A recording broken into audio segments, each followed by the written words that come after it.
আসসালামু আলাইকুম রহমতুল্লাহ। বন্ধুরা সবাই কেমন আছেন? আশা করি সবাই ভালো আছেন। ইনশাআল্লাহ ইনশাআল্লাহ আজকে আপনাদের সাথে শেয়ার করব খুব সহজে কিভাবে অ্যাডেনিয়ামের সিড পট থেকে সুস্থ সবল সিড পট সংগ্রহ করা যায়, এবং আমি এটা প্রত্যেকটা স্টেপ বাই স্টেপ দেখাবো। দেখুন, এটা আমার বাগানের অ্যাডেনিয়ামের সিড পট।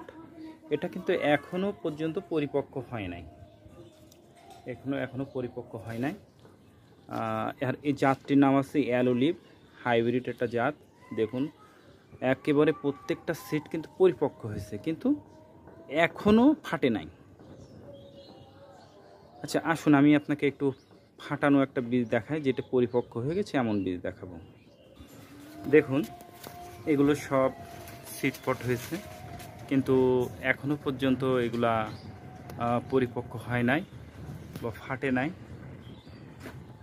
এগুলো সবই হাইব্রিড অ্যালোলিভ ভ্যারাইটি। এগুলো প্রত্যেকটা প্রচুর পরিমাণে সিড আসছে এবং পরিপক্ক। একটা দেখুন, এই সিডটাও প্রায় পরিপক্ক হয়ে গেছে। ইনশাল্লাহ খুব শীঘ্রই হয়তো আজকালের মধ্যে এটা শুকিয়ে যাবে, তারপরে এটার থেকে আমি কালেক্ট করব। কিন্তু এই একটা গাছ দেখুন, এটা অলরেডি কিন্তু একেবারে পুরো পেকে গেছে। ঠিক এরকম দেখুন, একেবারে পুরো ফেটে গেছে এবং খুব বড় সাইজের একটা সিড পট।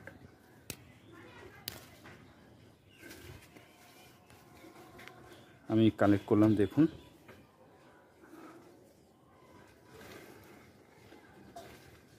দুইটা খুব মাশাআল্লাহ খুবই উৎকৃষ্ট মানের একটা সিড পট। দেখুন, যা আপনি দেখলে অবাক হয়ে যাবেন। এই দুইটা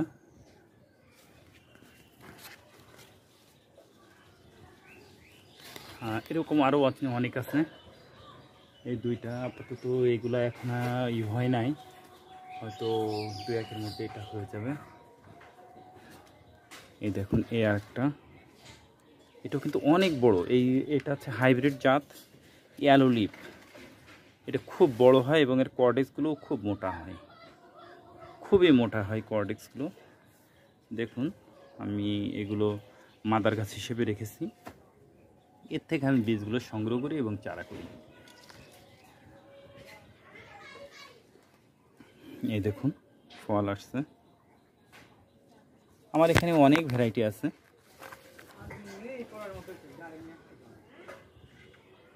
এই দেখুন, এগুলো কিন্তু সবই অ্যালোলিভ এবং এর গোড়াটা দেখুন, এই আমুটা, এর গোড়াগুলো দেখছেন, খুবই মোটা এবং এই জাতটা খুবই মোটা হয়। এবং এই সিডটা আমি সংগ্রহ করি মূলত হচ্ছে এর রুটি স্টক হিসেবে এটা ব্যবহার করি। আর এগুলো কিন্তু সবই আমার ছাদ বাগানে। তো বন্ধুরা দেখুন, আমি গতদিনও কিছু বীজ আমি সংগ্রহ করেছিলাম। এর মধ্যে দুইটা আছে। একটা হচ্ছে অ্যারাবিকাম, যেটার কর্ডেস খুব মোটা হয়। এটা হচ্ছে অ্যারাবিকামের সিড পট। এটা হচ্ছে অ্যারাবিকামের সিড পট, খুব পরিপুষ্ট একটা সিড। যেগুলো আছে সব সিঙ্গেল অ্যালোলিভ ভ্যারাইটি। আর আজকে যেটা সংগ্রহ করলাম সেটা হচ্ছে যে এই দুইটাই আমি কিভাবে সংগ্রহ করি আপনাদেরকে দেখাবো ইনশাল্লাহ।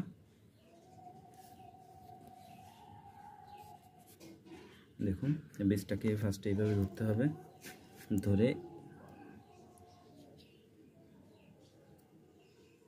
এভাবে একটু একটু করে ছাড়াবো।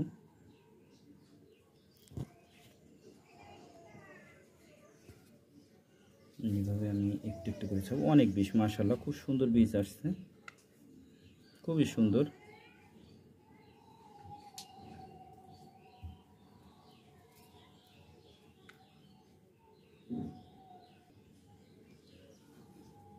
বীজগুলো খুব মাশাআল্লাহ হয়েছে। দেখুন, একেবারে পরিপক্ক বীজ।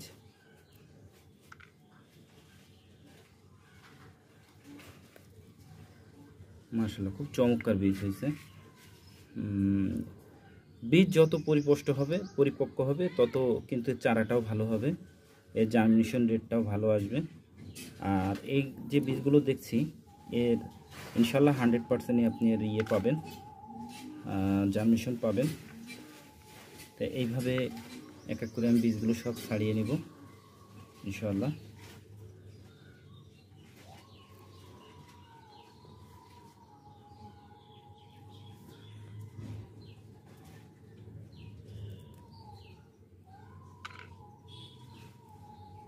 খুব মাশাআল্লাহ খুব চমৎকার বীজ আসছে, দেখুন বীজের সাইজগুলো কেমন আসছে।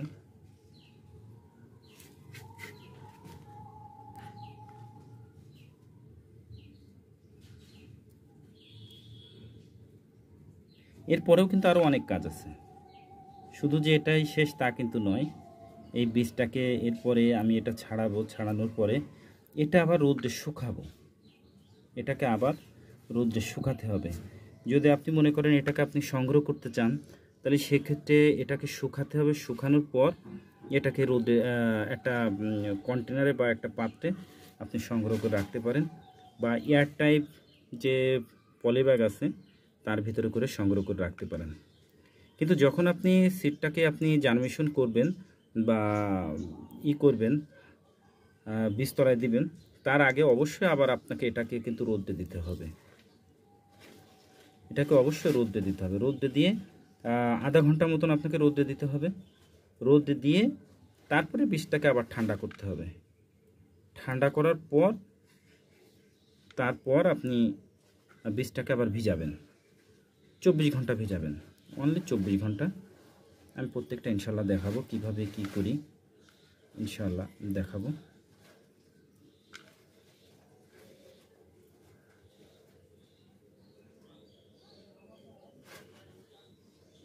দেখুন এই বীজগুলো সবই পলিনেশন করা, হ্যান্ড পলিনেশন। আমি ইনশাল্লাহ পরবর্তী ভিডিওতে দেখাবো যে কিভাবে হ্যান্ড পলিনেশনটা করি। খুব সহজে আপনারা দেখে বুঝতে পারবেন যে কিভাবে হ্যান্ড পলিনেশন করা হয়, সেটাও আমি দেখাবো ইনশাল্লাহ পর্যায়ক্রমে।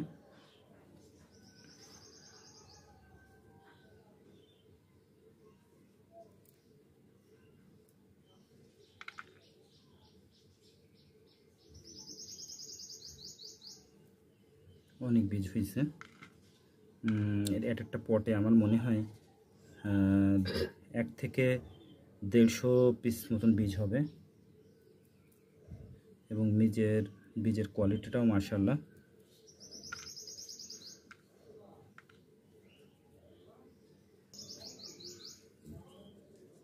পর আপনারাও ঠিক এইভাবে বীজটা সংগ্রহ করবেন। আবার যদি একদম পুরো 100% যদি বীজটা শুকায় নেন তাহলে আপনি বীজটা পাবেন না, কারণ এটা বাতাসে সব উড়ে যাবে, বাতাসে সব বীজটা উড়ে যাবে। এই জন্য হ্যাঁ, এরপর আমি আর একটা সিড পট, একটা হয়ে গেছে, আর একটা সিড পট থেকে সিড নিব। দেখুন সিডগুলো প্রত্যেকটা সিড মাশাআল্লাহ খুব পরিপক্ক হয়েছে, কারণ ভালো বীজে নির্ভর করবে যে আপনার চারাটা কেমন হবে এবং জার্মিনেশনটা কেমন আসবে। দেখুন একটা বীজের হবে না, মিসিং হবে না ইনশাআল্লাহ, প্রত্যেকটা বীজই 100% জার্মিনেশন হবে।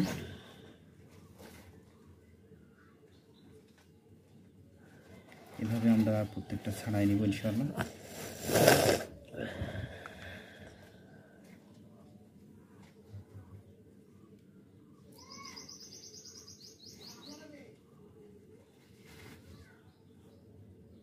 দেখুন মাশাআল্লাহ অনেক বীজ হয়েছে আলহামদুলিল্লাহ। আমাদের বীজগুলো ছাড়ানো সব কমপ্লিট হয়ে গেছে।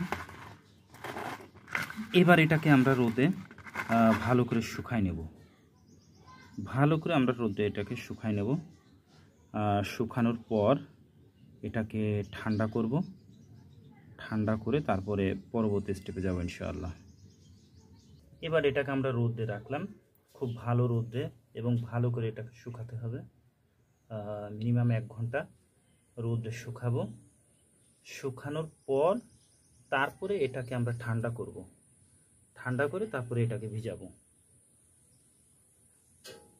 ইনশাল্লাহ। ভিজাবো প্রায় মিনিমাম 12 ঘন্টা আমরা ভিজাবো এটাকে। ভিজানোর পর তারপরে সিড তোলা আমরা সিডগুলো রোপণ করব ইনশাআল্লাহ। এবার প্রায় 1 ঘন্টা মতন ভালো করে রোদ্রে শুকায় নিলাম।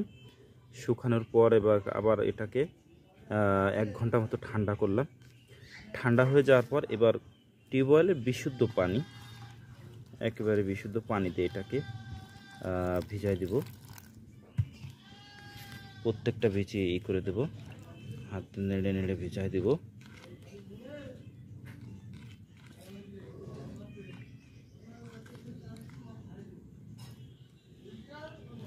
এইভাবে ঠিক 12 ঘন্টা আমরা বীজটাকে ভিজায় রাখবো, ঠিক 12 ঘন্টা। 12 ঘন্টা পর যে ইনশাআল্লাহ আবার এটাকে আমরা বীজতলায় নিয়ে আমরা চারার উদ্দেশ্যে বীজতলায় এটাকে রোপণ করব। বন্ধুরা, বীজগুলো 12 ঘন্টা ভিজিয়ে রাখা হয়েছিল। এরপর পানিটাকে নিংড়ায়ে একটু শুকনো শুকনো ভাব করেছি। এবার এটাকে আমরা বীজতলায় সেট করব। আর বীজতলা সেট করার জন্য আমরা যে ইটা সেট করেছি এটা হচ্ছে ক্যারেটে রাখছি, খুব স্বল্প খরচের মধ্যে। 3টা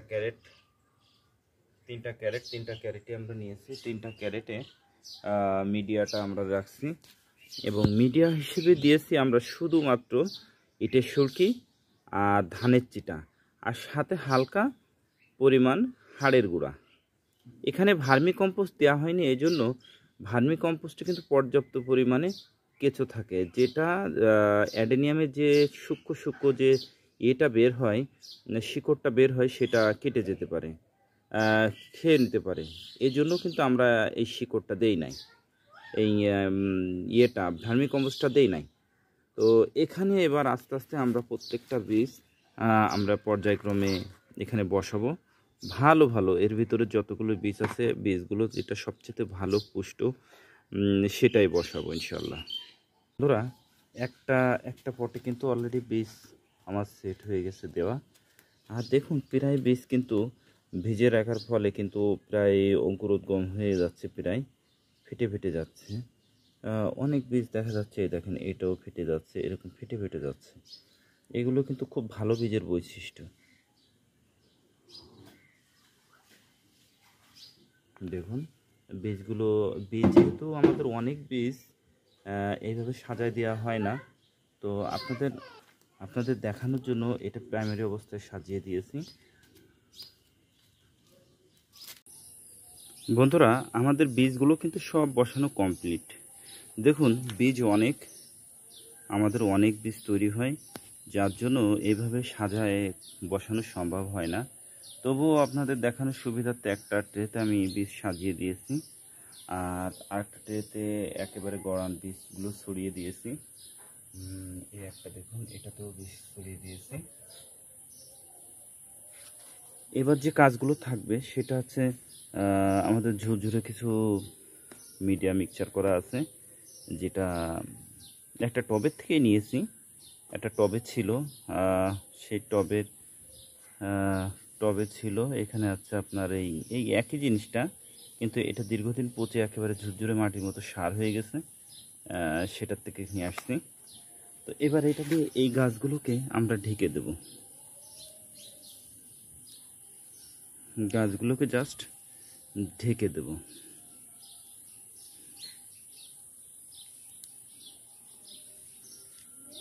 এই বীজগুলোকে আমরা ঢেকে দেব।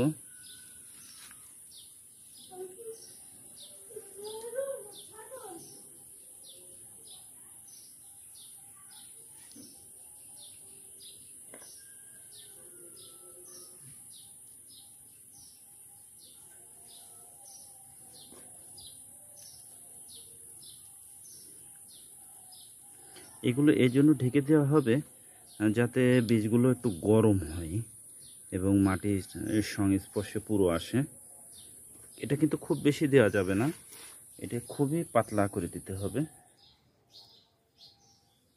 আলতোভাবে, যাতে বীজটা শুধুমাত্র ঢেকে যায় এমনভাবে দিতে হবে।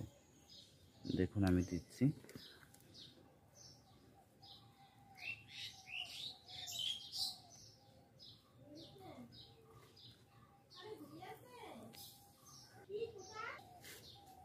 এটা পুরো ঢেকে দিলাম। আমাদের বীজতলাগুলো ঢাকা কমপ্লিট হয়ে গেছে। প্রত্যেকটা বীজতলা আমরা ঢেকে দিয়েছি। এরপর যে কাজটা করব সেটা হচ্ছে আমরা এগুলোকে সুন্দর করে ভিজাই দেব। বন্ধুরা, এটা বীজটাকে ঢেকে দিয়েছি, ঢেকে দিয়ে পানি দিয়ে সুন্দর করে ভিজাই দিয়েছি। এবার এটা আমাদের যে কাজটা সেটা হচ্ছে এটাকে একটু হালকা রোদযুক্ত জায়গায় রাখবো। হালকা রোদযুক্ত, এবং সকালে অথবা সন্ধ্যার দিকে একটু করে ভিজাই দেব, যাতে এটা শুকায় না যায় একদম পুরো। হালকা রোদযুক্ত জায়গায় রাখবো। একেবারে ছায়াতে রাখলে বীজগুলো পচে যাওয়ার সম্ভাবনা থাকবে। যে চারাগুলো বেরোবে ওই চারাগুলো গুঁড়া পচে যাওয়ার সম্ভাবনা থাকবে। এই জন্য হালকা রোদযুক্ত জায়গাতে রাখবো। ইনশাআল্লাহ 72 ঘন্টা বা 2 দিনের 3 দিনের মধ্যে, 3 দিন বা 4 দিনের মধ্যে বীজগুলো সব ফুটে বের হয়ে যাবে।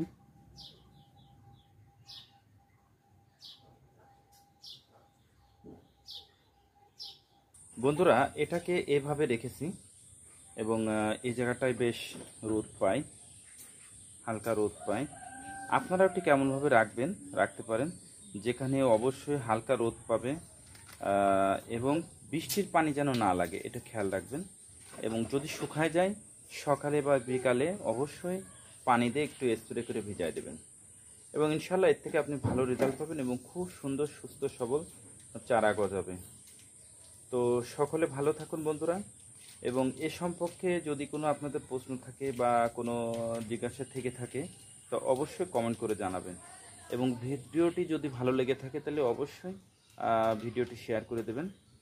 আর আমাদের চ্যানেলে নিত্য নতুন আপডেট পাবেন ইনশাল্লাহ, বিভিন্ন ভিডিও।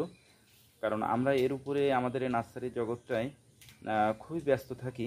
তারপরেও এই কিছুদিন যাবৎ চেষ্টা করছি যে আমরা যে কাজগুলো করি, আমরা প্রতিনিয়ত নার্সারি অনেক কাজই করি, যে কাজটা আমরা চেষ্টা করছি ভিডিওর মাধ্যমে আপনাদেরকে শেয়ার করব, যারা সবাই এ সম্পর্কে ভালোভাবে জানতে পারে এবং বাস্তব অভিজ্ঞতাটা যাতে অর্জন করতে পারে। তো আমাদের সাথে থাকার জন্য আমাদের চ্যানেলটি সাবস্ক্রাইব করে রাখবেন, আর যে কোনো প্রয়োজনে নক দেবেন, ইনশাল্লাহ চেষ্টা করব সহযোগিতা করার। তো সকলে ভালো থাকুন, সুস্থ থাকুন। আল্লাহ তাআলা যেন সেটাই করেন যেটা আপনার, আমার এবং আমাদের দেশের জন্য কল্যাণকর। আসসালামু আলাইকুম ওয়া রাহমাতুল্লাহ।